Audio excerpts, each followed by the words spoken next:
they give you the price range as you see the model of the car. So the motorbike here, this will cover for the renting the vehicle and the motorbike in Cambodia. So I just want to and Sousdey, welcome back to Bella Cambodia Updates. This one I do for in this episode for today. It's for Wednesday episode. So Wednesday episode is more for the Cambodia random information. So it gives me a free the freedom to update whatever the information that I think it's useful to share with you guys. And also on Sunday I also do another episode which is very different from the episode today, which is more update about Cambodia, but not everything. It's just something that I think the expert or the investment people or someone like my husband who is not Cambodian, but he always want to know what's going on because he is related to Cambodian as well, or Cambodia. So yeah, we're gonna be cover the car and the motorbike, mainly for these two.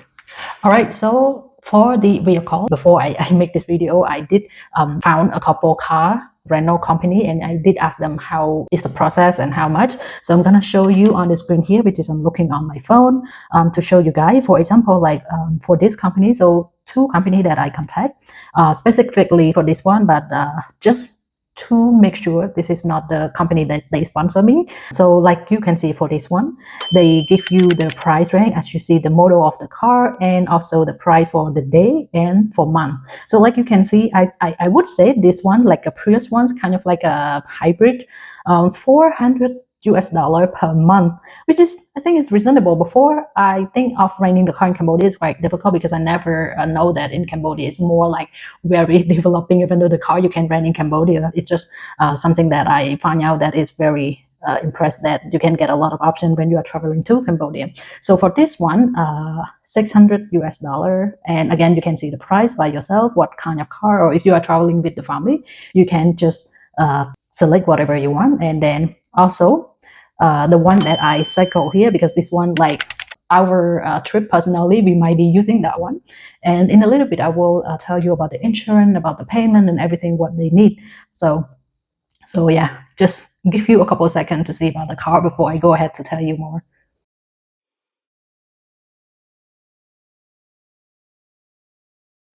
For the payment and the price of the car or the insurance policy, driver license and everything. So first of all, for the car, the policy is you need to pay. Let's say you rent for 1 month, so you need to pay full payment for 1 month. How much is the fee? For example, like 500 per month.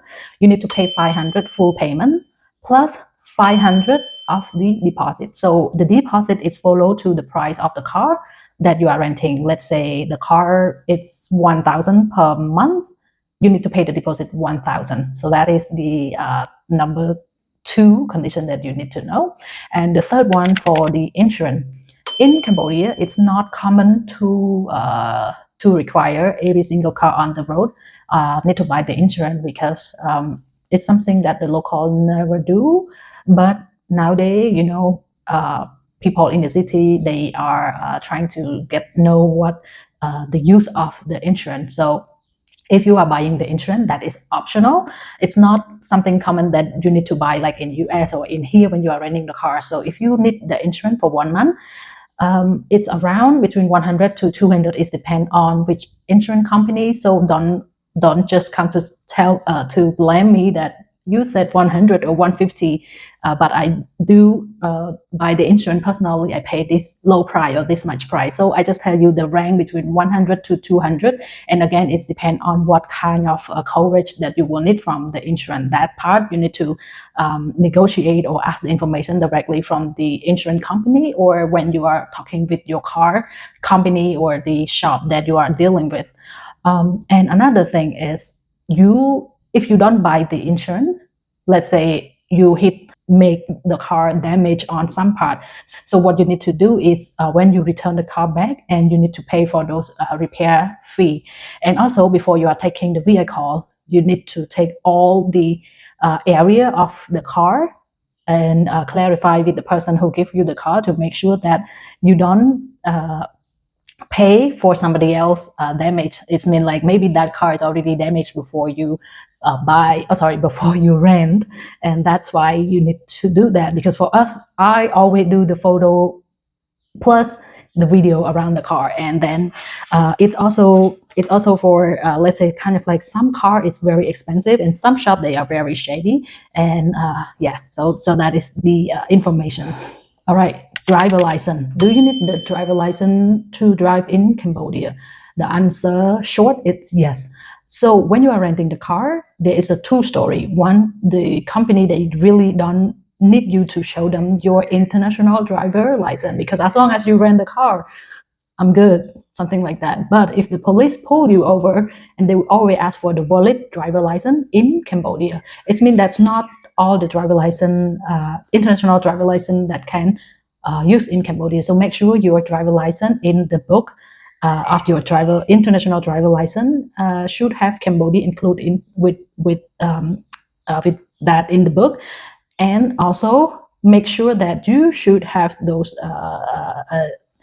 your home driver license and the driver license, the card, the international one, and plus the book as well. I know it's kind of like a very kind of like annoying to have those things when you're travel, but it's, if you have problem, it's easy and help you to resolve the problem fast.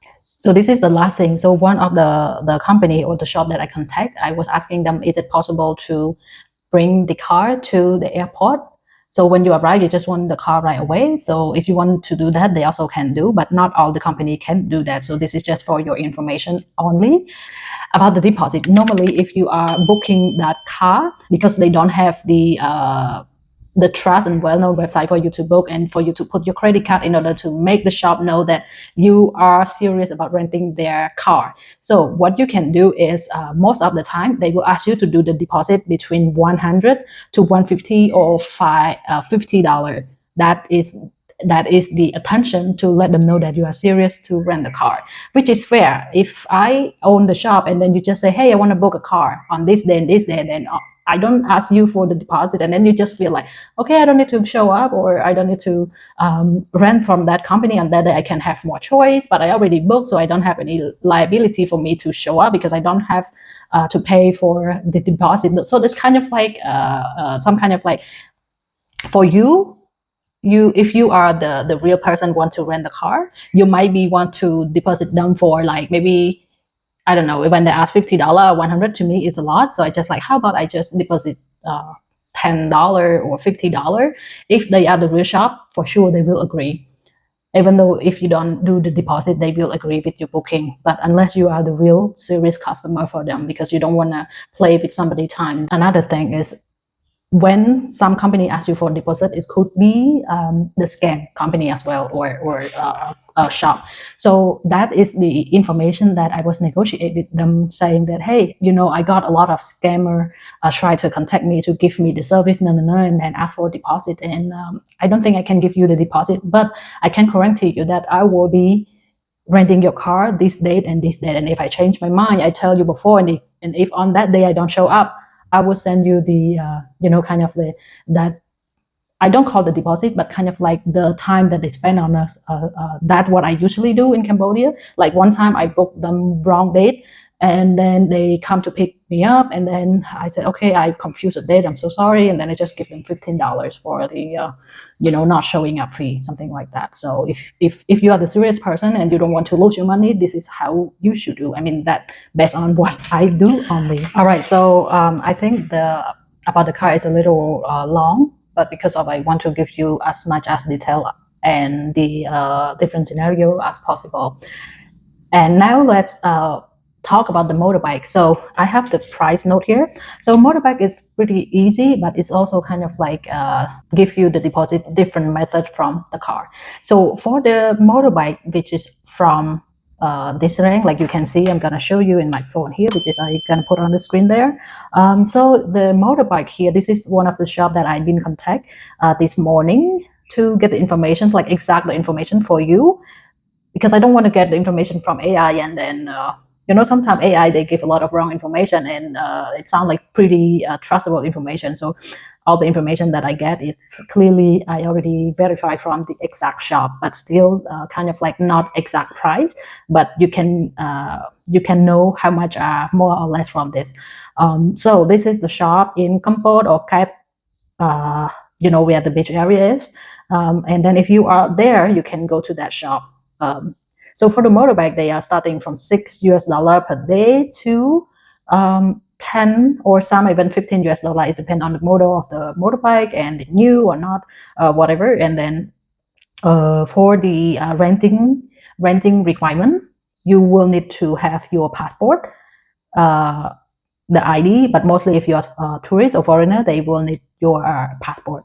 And then renting deposit. For the renting deposit, this is what exactly you need to keep at their shop. In case you are run away, they will have the document to go to the police and looking for you.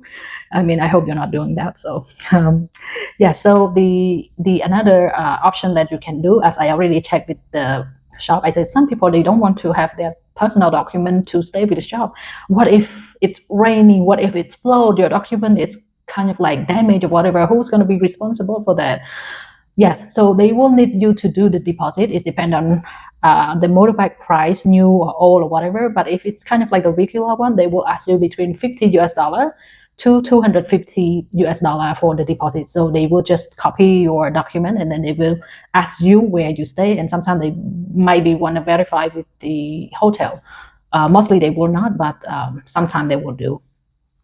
And also, if you have like an accident or whatever, the motorbike that I mentioned here, you don't need to buy any insurance. Also, for driving in Cambodia, if you are renting the motorbike, the low power 125cc, you don't need to have any driver license at all. Now let's talk about the big motorbike. And because the big motorbike, the requirement is similar like you are renting the car. They need the driver license. Which is the same like I mentioned earlier with the car. And also the good thing about the big power of motorbike from 125cc is for that kind of motorbike, it's kind of like expensive, and the rank of that motorbike renting per day is between $15 to $30. Some even more expensive. It depends on type of bike, like I said, but the normal rank should be between $15 to $30. And the good thing is for those kind of bike, for let's say you are staying in Phnom Penh but you want to rent for like a week, so you want to have your road trip to Sihanouk Wheel or to Siem Reap is a little far, but a lot of people like to ride a bike that far away, something like that. So you can drive far away because they have the power to drive that long. But you must have to inform the shop before you drive that kind of long, because some motorbike, they have the history of broken some part if you drive longer hours, something like that. So this is a very must that you need to do. And for renting a bike, for the reservation, I would suggest you don't need to do any deposit with the shop at all, because I mean, you just go there and pick up the bike, or you kind of like contact them before, or if they ask you to do deposit, if you are going there in real, meet the real person there, and then you can give the deposit. Why not? For me, I would do the same because I know the shop, I know they are real, something like that. So that what the information that you can get from as a local person from Cambodia, telling you about all this to avoid scam, to avoid kind of like deposit that you don't really need to deposit. And I think I did all cover, but for sure there's a lot of information, detail or not detail. But if you want to know more, you can let me know in the comment, then I will be happy to assist you. And then this is the recap information about renting the car and the renting the motorbike. If I miss anything, please comment in the below section and I will be make sure to respond right away. So I will see you guys in the next 4 day for the Sunday updating about the Cambodia. That is another campaign that I will do. So thank you so much again for watching, and please subscribe and like if you feel that the information is useful, because this is a very second video that I do for this channel. And thank you, and see you guys on Sunday. Bye.